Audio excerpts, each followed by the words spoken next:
Welcome to Feminine Roadmap Podcast. I'm your host, Gina-R-Farrar. Each week, I bring you an inspiring conversation to help you navigate the challenges and changes of midlife so that you can not only survive, but thrive in your second half.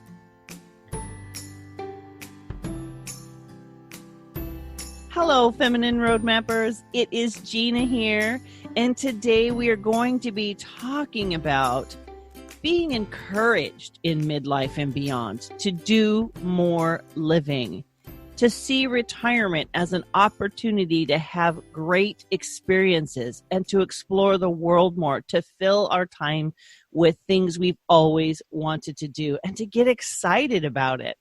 And to have this conversation with me today is Heidi Herman. She's the author of 6 books, and her 6th book, On with the Butter, Spread More Living into Everyday Life, is going to be launched Friday. So you are here just at the right time. Heidi, thank you so much for being with me today. Oh, it's my pleasure. Thank you so much for having me on and giving me the opportunity to share the stories behind this book. I'm excited. Why don't we start with that? Go ahead and share. What was it that, inspired you to write this book and to share this message? Oh, there are so many things that went into this. Looking back, I feel like this was a journey that I had been moving towards this goal for a number of years now. But there were a couple of specific events that happened that led to actually putting these words down on paper and sharing the message. But it's something that I have noticed the older I've gotten, and especially once I passed 50, that so many people are afraid of retirement. They're afraid of the boredom. They're afraid of not being needed, not having anything to contribute to the world, and that idea that there's nothing new for me anymore. I'm bored and I'm just going to sit in my rocking chair until it's time for a retirement home. And that's just not true. So that's really part of my philosophy that went into that book. What caused me to write it at this point in time really was the inspiration of my mom. And she's the one who, from way back in childhood, taught me how to embrace life fully with vitality. After she got into her 90s and was still active, all of a sudden people really started noticing. It's like, wow, she zip-lined the Mall of America for her 90th birthday. She went paragliding for the first time on her 88th birthday. And people are like, wow, where do you get this energy from? Where do you get this motivation from? And so she started sharing a lot of her stories. And one thing that she did is come up with 93 new experiences to have between her 93rd and 94th birthday. And it was just sort of a fun little thing that we did. And when that year was over, people asked her, well, what now?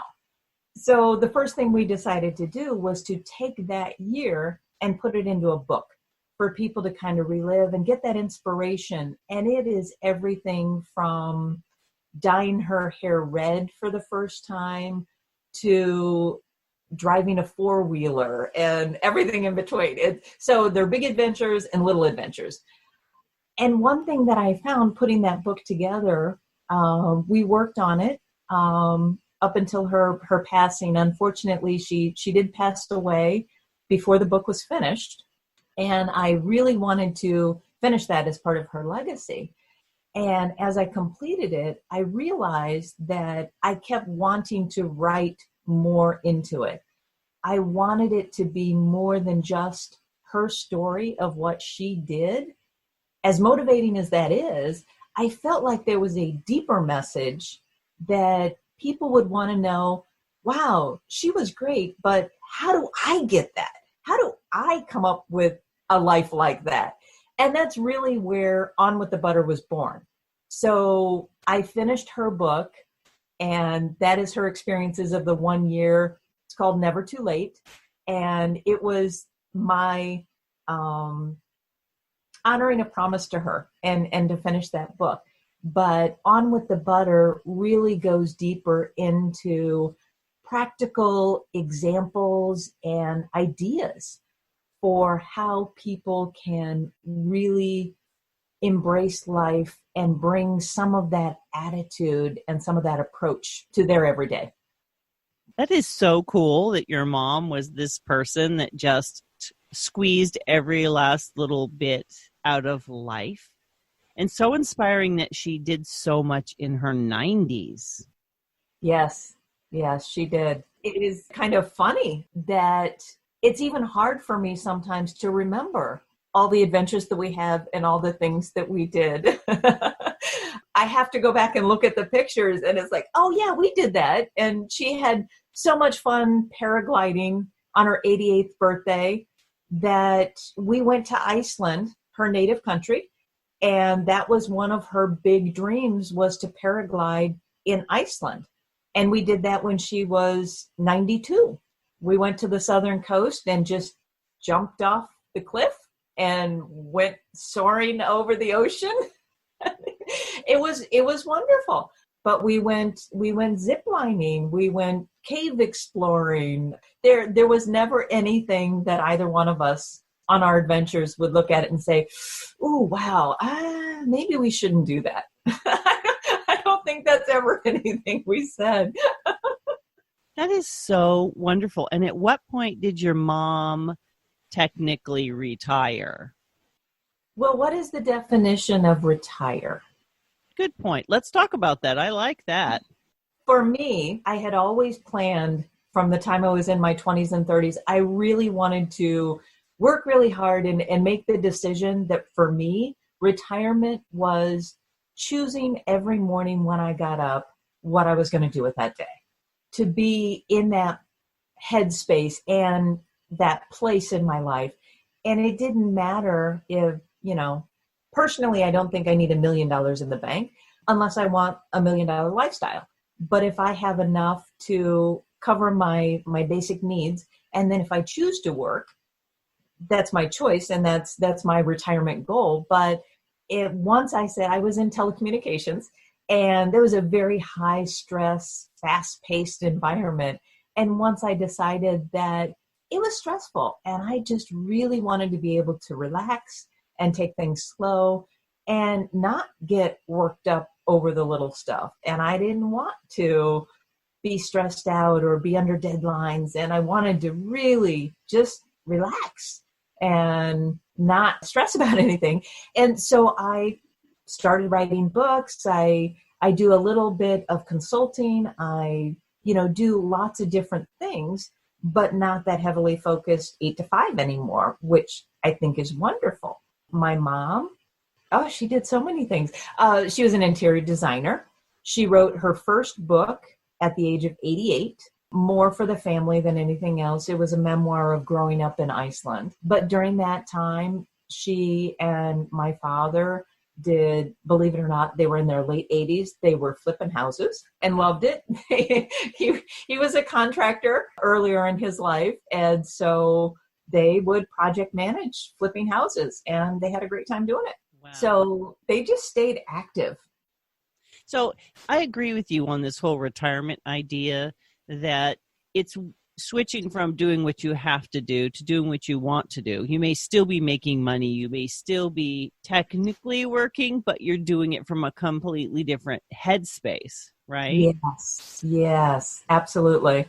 Because I think we all know now, the research has been done, to go from living a life, working and doing all these things, and then stopping and doing nothing is a death wish. Yes. There's definitely no healthy outcome to not living your life. So let's talk about some of the fun things that you put into your book. When you tell someone you need to do more living, what do you mean by that? Well, that's something that is so unique to every individual. And that's why when I sat down to do this, and I did work with a fantastic developmental editor, because I have a million thoughts in my head, and she really helped me pare it down. So I could probably follow this up with a couple more books, but we pared it down to the big things that are most common to all of us. Doing something that is fulfilling. Doing something in volunteer work. That is one whole chapter is just on volunteering. And it can be working at a local library. It might be Meals on Wheels. It might be baking cookies for the local church or cleaning the local church. Or it might be, volunteering for the Red Cross blood drives. It could be something one time, or it might be a weekly commitment. But volunteering is something that can make us feel like we're still contributing to the world and use some of that expertise and knowledge that we gained during our years in business and out in the workforce, and we can take it and do something supportive. Even working with the local Chamber of Commerce and Business Development Center, as a professional business person, you have expertise where you can mentor a young business person and give them advice on how to succeed in business. You're still in the workforce, you're still using your brain, but now it's at a volunteer basis instead of a stressful basis. So that is one thing that is just, you can fill up all your time just doing lots of volunteer projects. But other things to do are getting outside, just enjoying nature, taking a hike, being physically active. There's so many studies that have to do with the amount of time that we spend surrounded by green, by nature, grass, trees. They've had studies that it actually shows you can live years longer by being surrounded by green stuff. It's just really, really important that you get out and experience nature. One of my personal favorite chapters is all about food. I love food, but I was not raised as someone who really appreciates vegetables. My mom didn't serve a whole lot, and that comes from her Icelandic background. She always told us they didn't have vegetables in Iceland, so she just never learned to eat them. So as an adult, I really had to try to work more vegetables into my diet. And I have found that is such an interesting consuming activity to do. Taking a day and going out to the farmer's market and picking out new foods, and then the whole exploration of trying new recipes and taste testing and working in the garden, picking fruit, all those things add to the experience of food. So when you make it, maybe it's something that you've gone out to buy that you haven't tried before, or maybe it's something you've grown yourself, but having that factor into the activity of preparing that meal, it just adds that additional dimension to life, I feel like. And farmers markets are a fun place to go. And you could also start a little cottage business and be at the farmers market with a booth too. People who have skills to make jams, jellies, candles. Gosh, there's so many things. It's a great community for that as well. Absolutely. Yeah. That's another thing, I think, really remembering what it is I wanted to try or wanted to do and just didn't have the time raising kids or working a full-time job or whatever. Maybe keeping a what I want to do list somewhere. Yeah, some people call it a bucket list of, your places to go and things to do. My mom always told me I never had a bucket list. Mine was a barrel. So I think I still have half a barrel full. But I agree with you on that. And it's not just about, I have this list of places I want to travel to. It's things I want to learn, books I want to read, add a foreign language. I have had a fun time working on recovering some of that foreign language that I learned as a high schooler, back when it was mandatory that you learn a foreign language. I decided I was going to really learn something useful, and I took 2 years of Latin, which was super fun. My family loves Latin. My girls loved Latin. My daughter even took a college class in it, but they only offered one. She's like, I'm ready for the next class. She loved it. It's wonderful. And as you go through life, other things that you do, you find yourself drawing on knowledge like that so much. It's helped me in understanding English.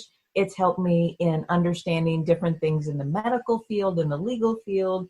Latin is a basis for so many things, and it's just a fascinating language to learn. So even if you want to do it just for fun, taking a course. And now that's one thing that I've really found over the past 6 months, especially with the COVID-19 and the staying at home, we've really turned so much more to online resources, things that weren't possible 6 months ago. To, wow, I want to learn Latin.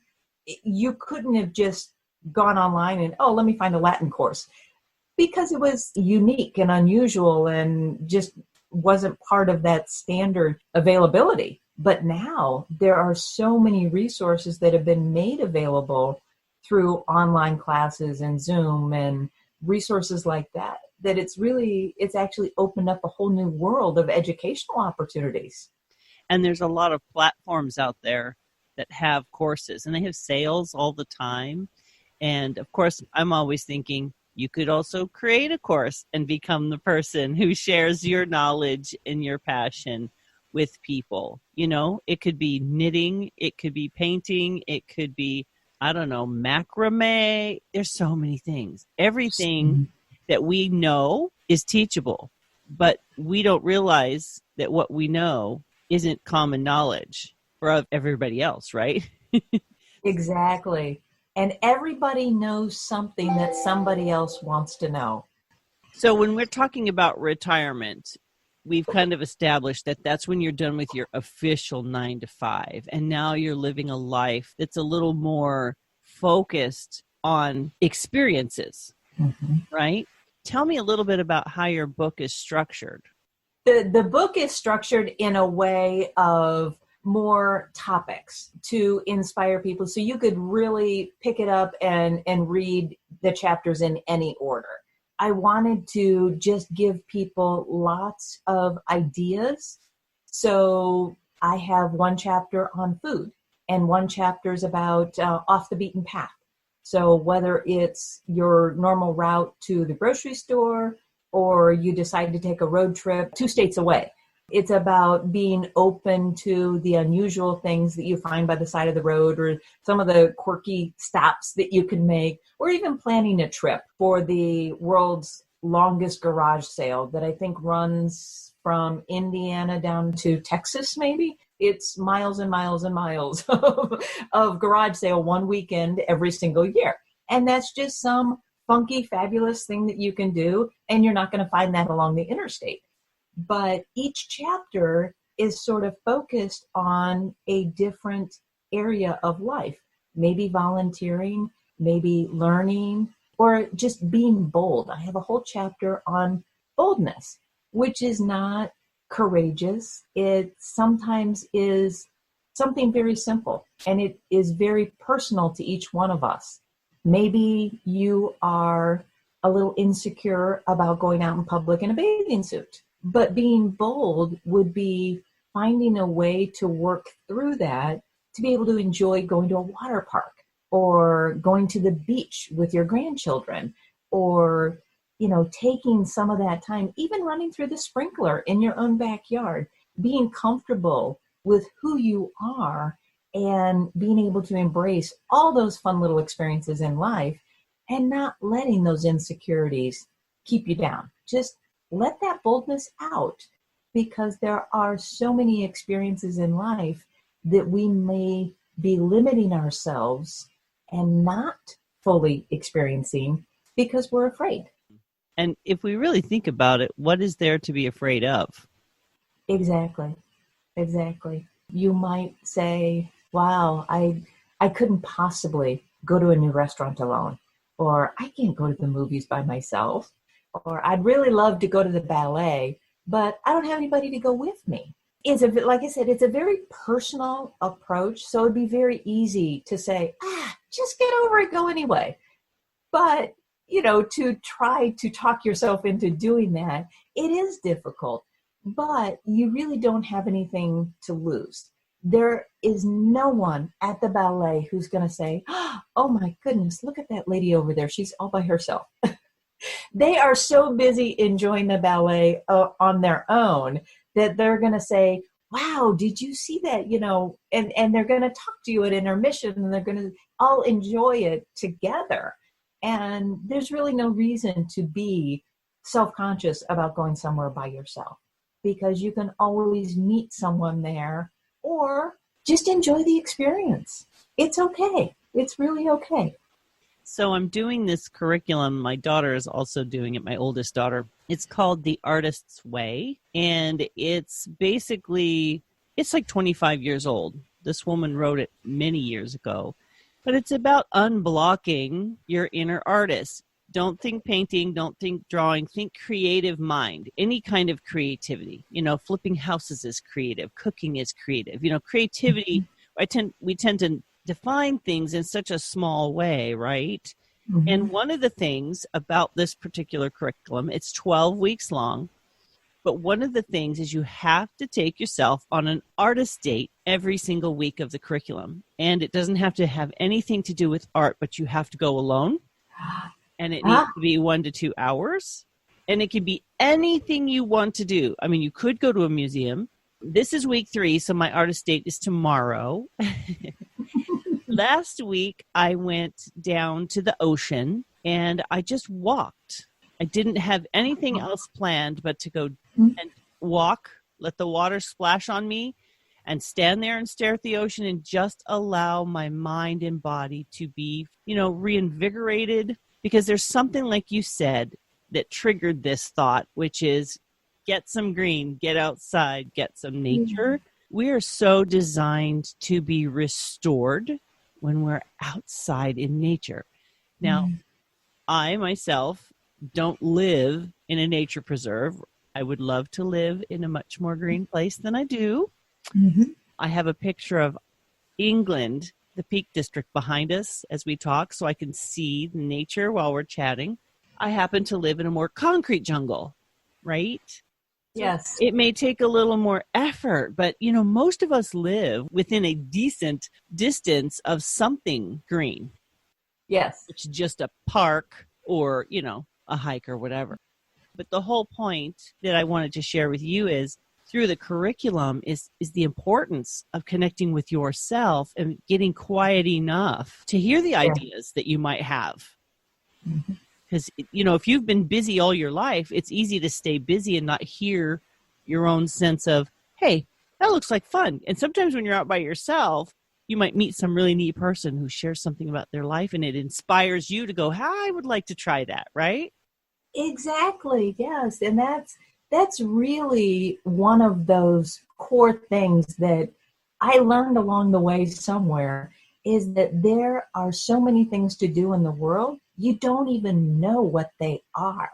And unless you have someone who shares them with you or you're enlightened somehow, you're never going to know. It's going to be total missed opportunity. So being open and seeing those possibilities as you go through life, it could be a flyer, it could be something in the local newspaper, or it could be a chance conversation with somebody on the subway or that you're standing next to in line.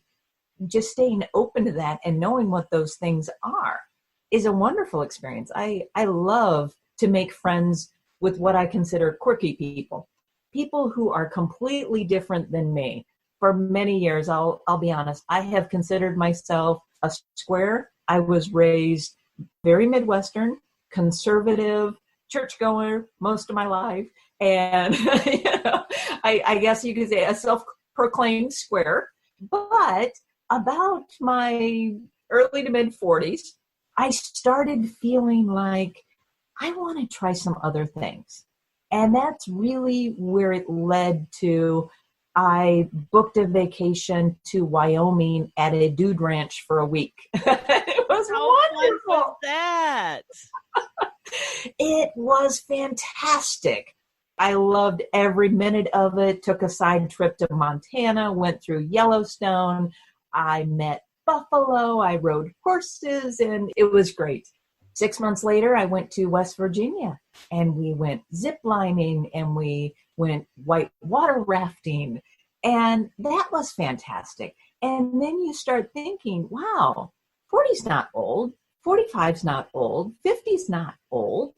there are a lot of things I can do, and you don't have to get into this rigorous fitness routine and try to turn your body back to how it was in your 20s. You're not 20 anymore. It's not going to be like that, but the body you have today can be healthy. You can be active within your own limits. You know, I did a 5K marathon, but it was a warrior dash, and it had, I think there were 20 obstacles. So once I looked at it, I'm not much of a runner. I've never been much of a runner, and probably until the day I die, I will never be a runner. So for me to think about, oh, I'm going to train and I'm going to run, the Boston Marathon. No, I'm not. I never will.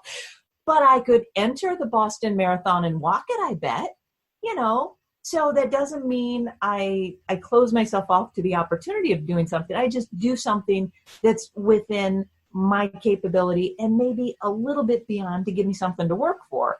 So having, some of those little bit crazy, what I consider crazy experiences, that's great, I think that 5Ks, I walk them. I had one year where I was like, I'm going to do a 5K every, I forget what I had decided. I didn't hit my full goal, but I did a lot of 5Ks because when you look up in your area, they'll have I never did this one, a pirate 5K down by the beach where people dress like pirates.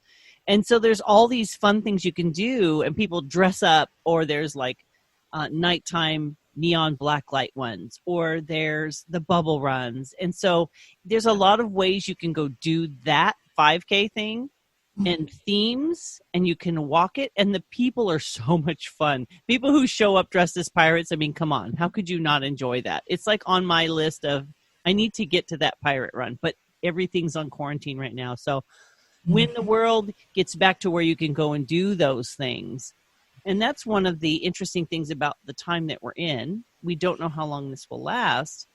It's good to find ways that you can enjoy yourself by yourself and really see it as a gift, right? Not a limitation. Exactly. And there really are so many things where you can, like you were talking about, commune with nature, get in touch with, your inner thoughts while you're doing other activities that later you can share with other people. So many people are into bird watching, and that is something that can be a very solitary activity.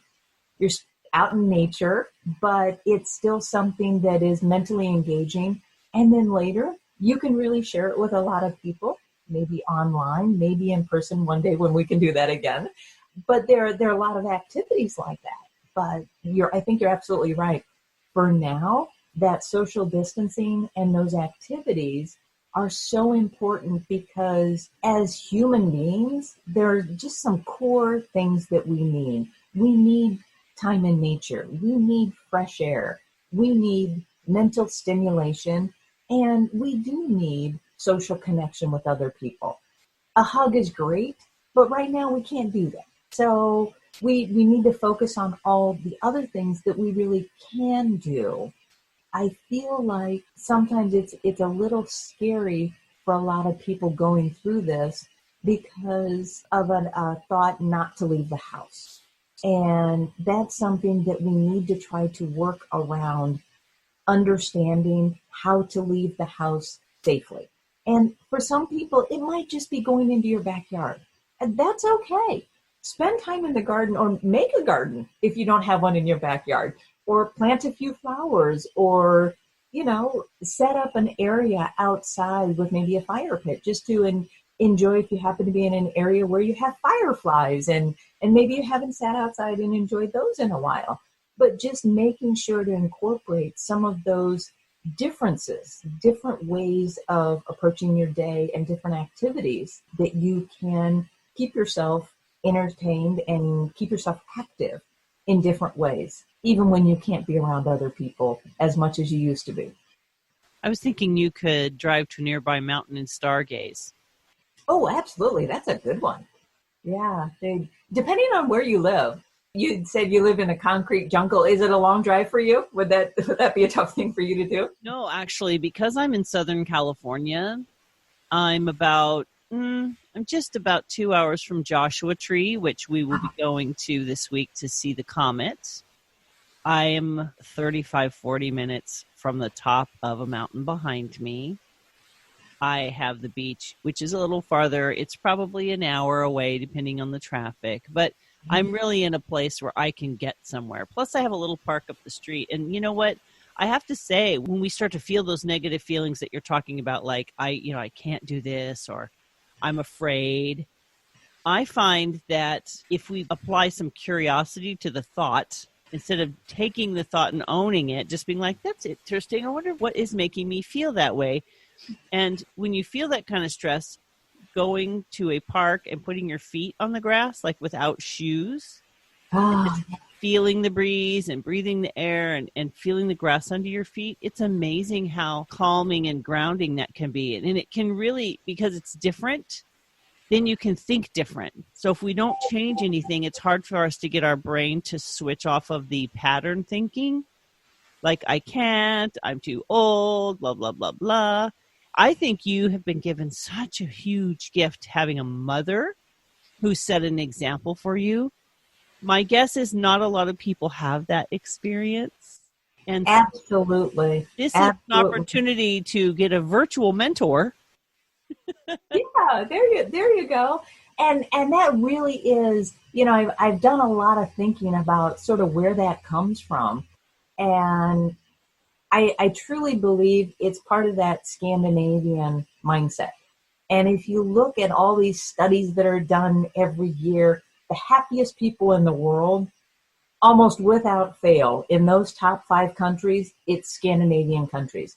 Sweden, Norway, Denmark, Finland, Iceland, they're all right there.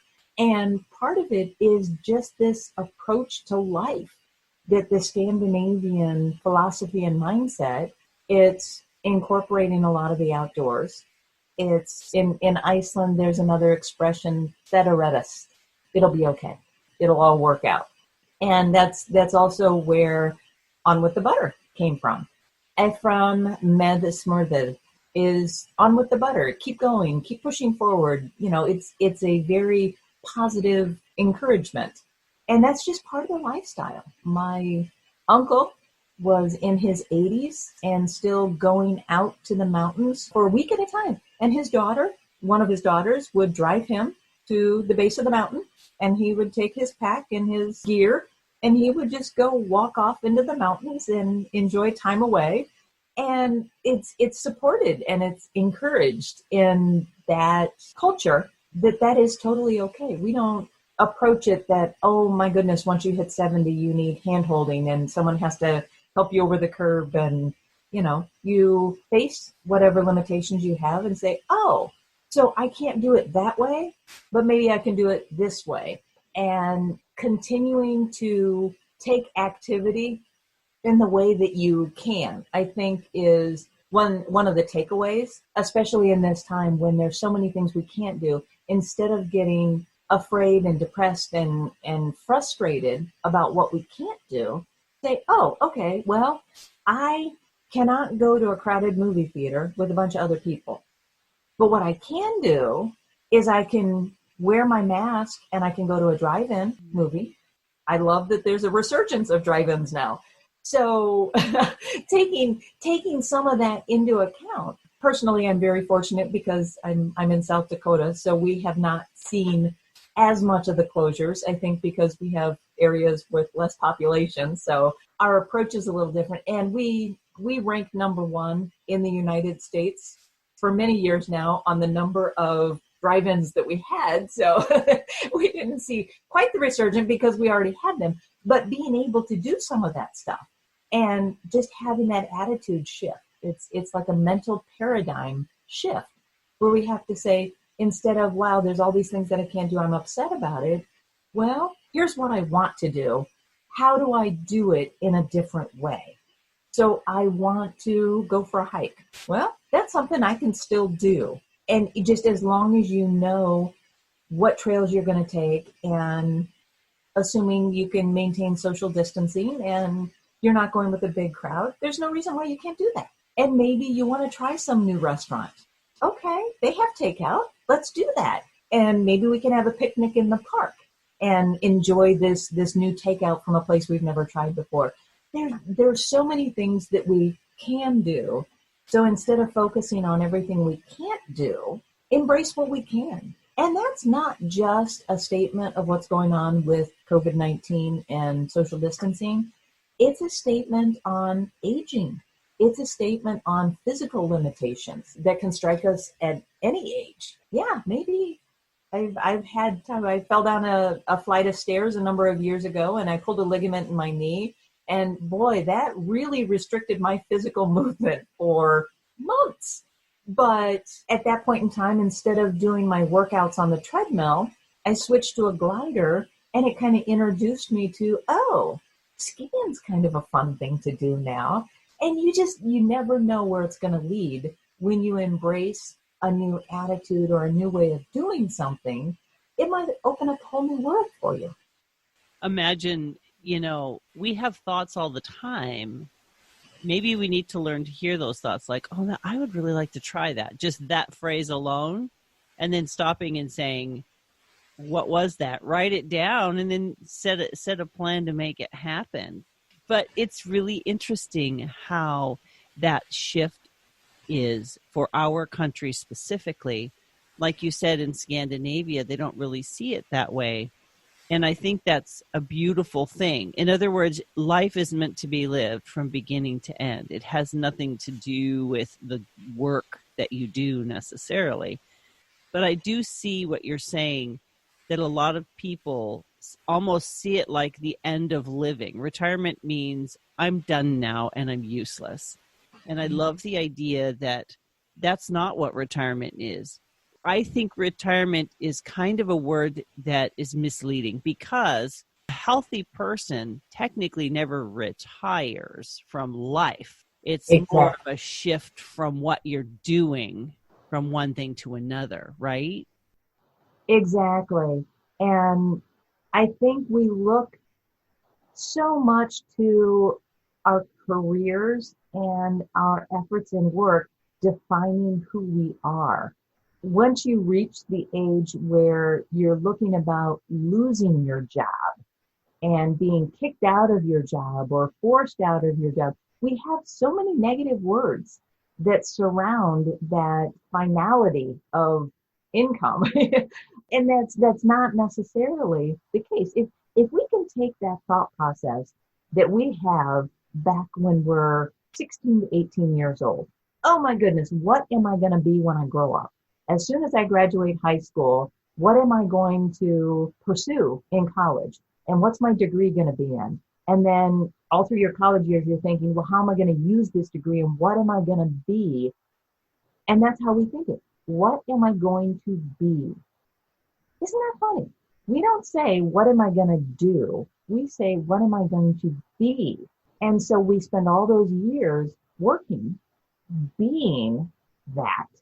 Being a salesman, being a doctor, a lawyer, a receptionist, whatever it is that we chose to do to earn money that is supposed to support our life, somehow in America, we have made that our life.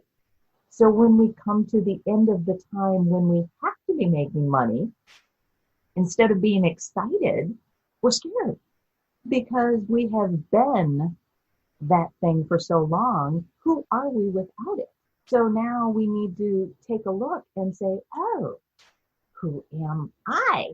Really, as a person, as a human being, as a living, breathing creature, that let's go wild and say we were not put on this earth to work.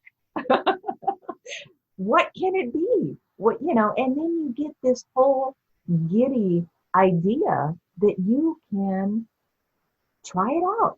Try out lots of things, Who's to say that you can't learn to fly an airplane when you're 50 or 60? Of course you can.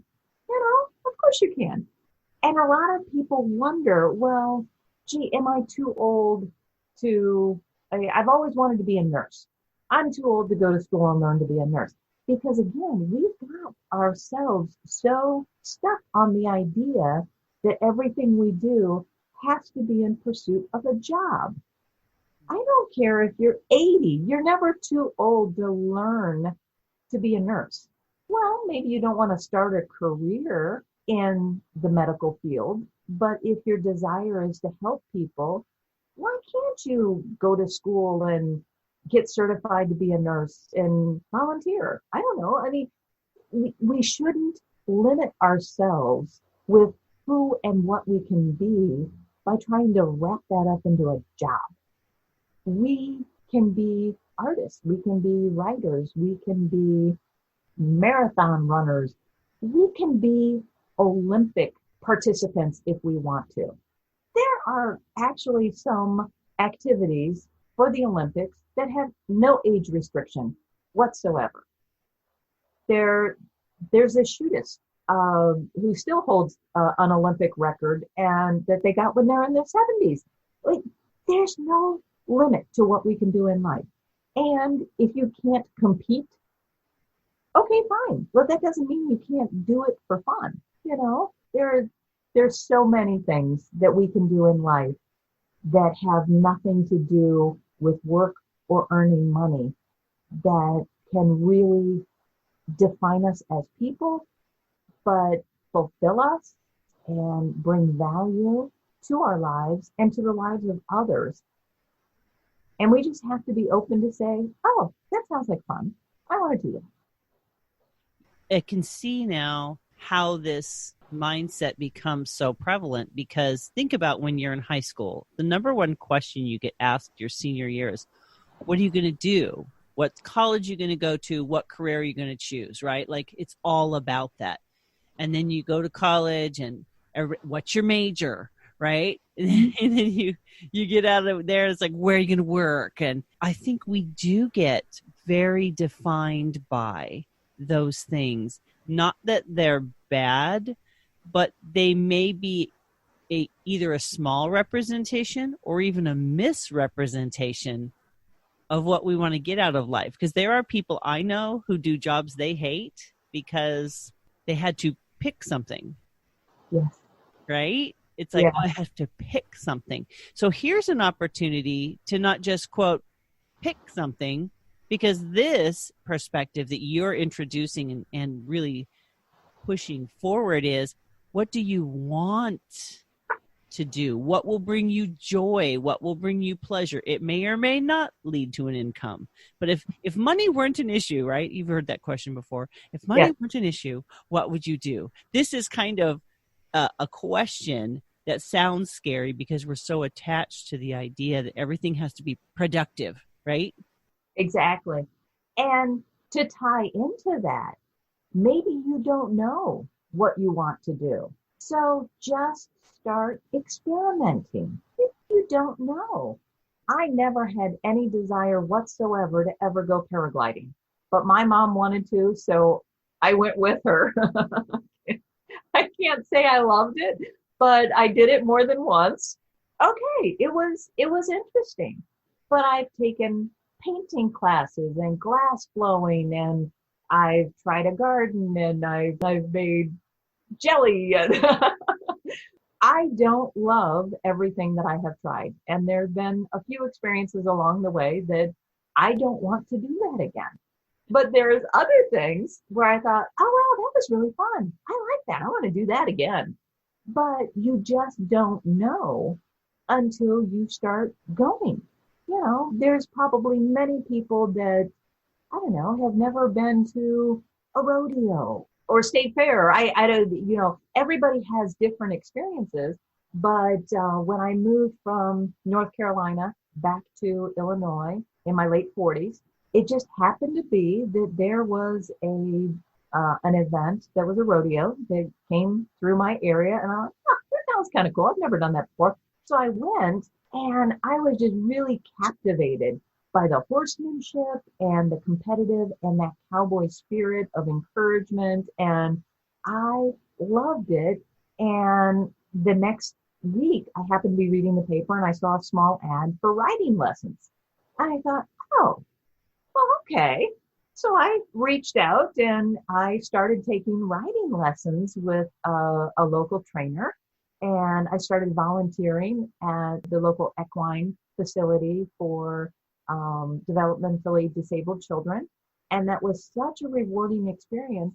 So this one little outing to go to the rodeo led to 3 or 4 new paths of things that I wanted to do. And so now I love going to the rodeo. I married somebody who's very big into team roping. So I learned all about that. I, do volunteer work with some of those organizations. So all of it it gives you a whole new direction in life that, I wasn't raised around horses and I don't know very much about them. I really had to learn, and I really came into it very, very late in life, and there's still a lot I don't know. But I didn't let that stop me. I love them. I love being around them, and I love learning every day just a little bit more. And I think what I'm hearing you say is just that spirit of adventure. Don't judge it until you try it. And then you can decide after the fact, do I want to do that again? Do I not want to do that again? And it's not a win-lose like in the job world, right? Where exactly. You're not climbing a corporate ladder. You're literally just experiencing something for the sake of experiencing it and figuring it out. There's no gold star. There's no award. It's not like we have to shift our mind, don't we? Yeah. And that really goes back to that new way of thinking. It's not, like you said, climbing the ladder. You can go to one of those paint and wine events. And many people say, well, I don't have any artistic talent. Why would I go do that? That doesn't sound like fun at all. And I think for a lot of people in the back of their mind, they're thinking, why would I do that? I don't want to be a painter. I'm not looking for a new career in that. That's not what it's about. It's about being in the moment. Take yourself back to kindergarten when it was painting time and it was arts and crafts. You're just in the moment to have fun and to let that part of your brain out to play. You're just going to have a little drink, have water if you want. You don't have to have the wine, and just let that paint go on the paper. Listen to the instructor. They are very good at that, and they will help you create something that you can look at and say, wow, I painted that. I painted that. And it doesn't look half bad. And there's just something that just gives you this fun, giddy feeling. Or maybe it's just me. I don't know. It might just be me. But to be able to do that, and it doesn't matter whether it's one of those little 1-hour painting classes, or go to an escape room, or go to laser tag, or whatever it is, it doesn't have to lead to something bigger. It's just in the moment, and you're letting that little inner child out to play, because playing is so important for adults. And as we go through life and hit retirement, the benefit of keeping your mind active, of learning new things, of playing games, of being outdoors, of interacting with other people, all of it, there is so much medical science behind the value to all of this. It is so funny. I tried to keep my chapters in this book kind of very light and succinct, but each chapter might only be, 10 pages, but there are probably 25 pages of medical research that I sifted through to learn about that particular aspect. And it's everything from the nutrition in the food that we eat that benefits us as we age. The little movements, not just exercise routines, but basic kinetic movements. One of the things that I recommend is, again, that thought shift. During our prime years, we're all about efficiency, right? So we want the kitchen all organized to the least amount of movements. We want the living room. We want the TV remote right there and a place for our drink, and everything is so we come home from work, we're going to relax. Well, we need to undo all that after we retire, because now it's about movement and experience, and we need that activity that we have lost by not working anymore. So my kitchen is now not very organized anymore. It's organized, but it's not nearly as efficient as what it used to be, because I try to encourage myself to take steps back and forth and to make the little tasks around the house and the housework. I want to add my steps. And I love the little app on my phone. I try to keep my phone in my back pocket and I check it, 3 or 4 times a day. And it's funny how you get that happy feeling when it tells you that you've accomplished your goal. There are some days where when I'm working on a new book, it'll be 3 o'clock in the afternoon and I'll look at my phone. You've gone 112 steps. Oh man, that's awful. So I have to say, oh, it's time for a break. And I walk to the mailbox. It doesn't matter if the mail has already come for the day or not. It's just a destination. It's a place to go, or, I might walk out and see if the lilac bush is blooming or not. And, maybe that's going to be my Instagram picture for the day, or whatever it is that I want to do. I try to put my mind around what activity can I build into this? What movement can I encourage with this next task that I need to do? But it really does all come back to, there's so many changes to our thought process that we have to go through. Once we retire, it's not just about, I'm not working anymore, because let's face it, of course we are. We get up, we cook, we clean, we do the dishes, we have to mow the yard, we have to shovel snow, we have to get the car serviced. We're still working. We're just not going to an 8-to-5 job anymore, and trying to incorporate a whole different viewpoint and a different way of approaching life. That's our big challenge. The idea that you have to be this to have value probably figures in as well, right? Because we do have a tendency to say, what do you do? Or what did you do? Yes. I feel like there's a shift in conversation that even needs to take place. Yeah, and that's a great point. What is the proper greeting now? I mean, if you were to ask me, what do you do? Oh, I do so much. Yes, I'm an author. I do not work 8 to 10 hours a day on writing, on being an author. I'm also a homemaker. I'm a wife. I'm a puppy mommy. I spend a lot of time with my dogs. I'm a volunteer. I'm active in my church. I'm a life adventurer. If there's something to do, that used to be one of my mom's favorite expressions. Whatever there is to do that thing. I love that. I like to say I am a second generation life adventurer. It's a mouthful, but that's the stage that I'm at now. There are things that I do. Sure, I earn money. I have income. But the focus of life is truly about experiencing life and seeing, what is it I'm good at? What do I not know I'm good at? And what are some of the things that I am good at? And how can I kind of repackage those and still be useful and still have some of my life gifts utilized? I'm thinking about people that are still working, listening to this and thinking, oh, this doesn't apply to me. But I would argue that this is the opportunity to begin the practice of shifting your mind to doing things for pleasure, activity, just the experience of it, just trying. And maybe on one weekend a month, you just do something different than you would normally do, whether it, like you said earlier, a new restaurant, or it doesn't have to be paragliding, but most of us live near things to do that maybe we haven't thought of. So you could Google fun things to do in my area, and there's a curated list for you. You don't even have to come up with them anymore.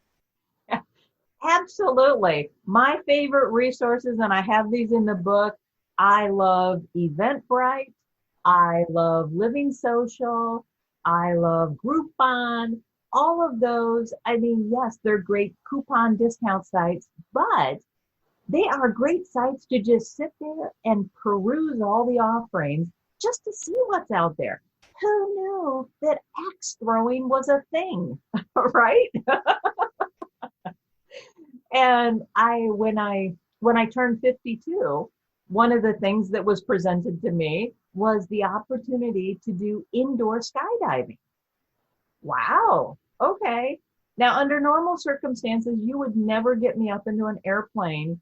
You probably could. I wouldn't feel great about it, and I wouldn't be necessarily excited about it. But it might want to be those things where I'd grit my teeth and I'd just do it for the experience. But I don't know if I'd be happy about it. So I don't really want to jump out of an airplane and with a parachute on my back. But to have that experience, I think would be kind of cool. So when I saw that you can do that indoors and literally in this wind tunnel where you're truly only a couple feet off the ground, okay, I totally did it. Yeah. And it was a blast. I had so much fun. I don't think it's something that I want to incorporate and say, wow, I want to do that, once a month or every weekend. But I would say I'd do it again. Sure. I mean, it was a lot of fun. But who knew that was a thing, right? Isn't that funny? There's so many different things. Now, if someone is, just in this transitionary period and they're just listening to this conversation, what 3 things would you want them to anchor in the attitude, perspective, to really help them begin to make the shift if this is a new concept for them? 3 things that I would say. First off, be willing to say yes. Just say yes. There's lots of opportunities presented, whether it's something you read, somebody mentions it in conversation. Just be willing to think about saying yes. The second thing would be get out of your comfort zone. Try something new, and especially if it's something that's like, wow, I would never think about doing that before. And for men, one of the classic things is going to the ballet, right? Men never want to go to the ballet, but until you see it the first time, you don't know how bad or how good it's going to be. So just getting out of your comfort zone. And the third thing would be do things just because. Just because. Not as part of a larger plan, not as part of a goal or a new path. Do it just because. I love that. Don't turn it into a project. Don't turn it into don't take the joy out of it, guys. Just do the thing. Yeah. Just have fun. Yeah. Have fun with it. Yes. Well, Heidi, I have had such a great time with you today, and I really enjoyed how you brought that vibrancy and that wonderment to the idea of what life can be and the things we can experience, and just going back to being childlike in our approach. And I think it's fantastic that your mother was such an incredible example to you. And I'm so grateful to have you share that example with my tribe. What a gift that's been. Thank you so much. Oh, thank you so much. You have just been a joy to hang out with the past hour. This has just been a lot of fun for me. Thank you. It always goes way too fast. That's how I feel. Yeah. So today, my friends, I've been talking with Heidi Herman. She's the author of 6 books. Friday, On with the Butter, Spread More Living into Everyday Life will be launching. That's a great opportunity for you to get some ideas. And if you head on over to www.feminineroadmap.com/episode 184, I will have links to Heidi's website, Heidi's books, and that way you can find it all in one place. And while you're there, please leave your name and email address. I send out periodic encouraging emails for my tribe, and there's a small gift if you do. Friends, this is the opportunity of a lifetime to live in a way that breaks the norm, to shift our mindset, to lead the way to what living can be. There's nothing wrong with the way we've lived, but imagine expanding your life, expanding your perspective, expanding your experiences, and having the stories to tell. Being the example for those younger than us, that life does not end at 50 or 60 or 70. If you are living and breathing, my friends, you got some living and experiencing to do. So start that list and start checking those things off and let us know how it goes. Thank you so much for listening in this week. We look forward to talking to you again in the future. Take care, my friends. Bye-bye.